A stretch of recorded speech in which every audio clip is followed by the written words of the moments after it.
ایک دفعہ کا ذکر ہے کہ ایک طوطا اور طوطی کا گزر ایک ویرانے سے ہوا۔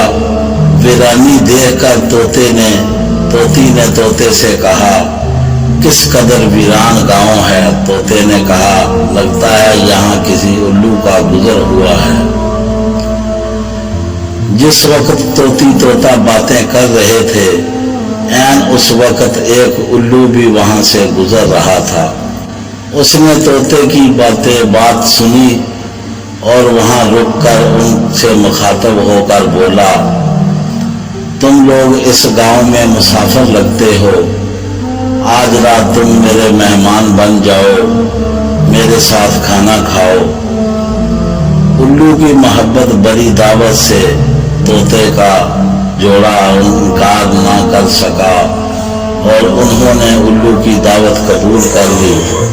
کھانا کھا کر رات گزاری۔ صبح کو جب انہوں نے رخصت ہونے کی اجازت چاہی تو الو نے طوطی کا ہاتھ پکڑ لیا اور کہا، تم کہاں جا رہی ہو؟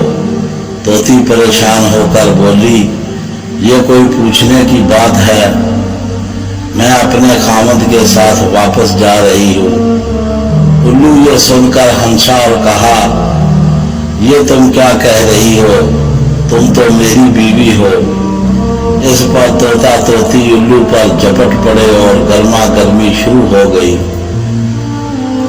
دونوں میں جب بہت بحث و تکرار زیادہ بڑی تو الو نے طوطے کے سامنے ایک تجویز پیش کرتے ہوئے کہا، ایسا کرتے ہیں کہ تینوں عدالت چلتے ہیں اور اپنا مقدمہ قاضی کے سامنے پیش کرتے ہیں، قاضی جو فیصلہ کرے وہ ہمیں قبول ہوگا۔ الو کی یہ تجویز پر طوطا اور طوطی مان گئے اور تینوں قاضی کی عدالت میں پیش ہوئے۔ قاضی نے دلائل کی روشنی میں الو کے حق میں فیصلہ دے کر عدالت برخاست کر دی۔ طوطا اس بے انصافی پر بہت رویا اور چیختا چلاتا ہوا چل دیا۔ کچھ دیر کے بعد الو نے طوطے کو آواز دی، بھائی اکیلے کہاں جاتے ہو؟ اپنی بیوی کو تو ساتھ لیتے جاؤ۔ طوطے نے حیرانی سے الو کی طرف دیکھا اور بولا، اب کیوں میرے زخموں پر نمک چھڑکتے ہو؟ یہ اب میری بیوی کہاں؟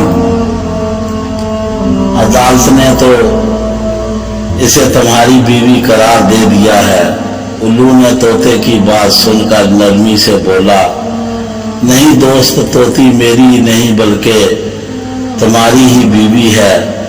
میں تو تمہیں یہ بتانا چاہتا تھا کہ بستیاں الو کے گزرنے سے ویران نہیں ہوتی، بلکہ بستیاں تب ویران ہوتی ہیں جب ان سے انصاف اٹھ جاتا ہے۔